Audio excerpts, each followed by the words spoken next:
Wel, yn enw I ydy Jasmine Wilson. Wy'n byw ym Mhwntryd Fendigaid a wedi gwneud ysblynyddau.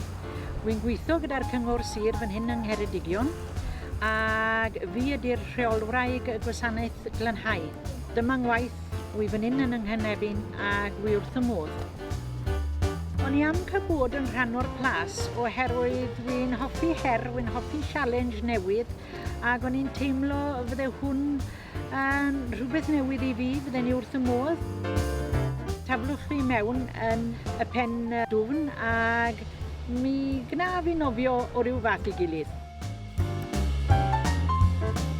Fydden ni'n tybio bod fi dim digon crand I cael bod lan llofft. Dynes y plas, fydden ni'n syniad ni ddim bod fi falle lawr y grisiau yn goffa gweithio fel morwyn neu Cogyddes neu chymod yn neud y gwaith caled. Wy'n digon cyfarwydd y gwaith caled, cofiwch. Mae'n gwybod siwt fydden ni yn y bloomers a'r corset wedi'r gwydd wrthoch chi. Falle fydde hwnna'n neud tes I fi.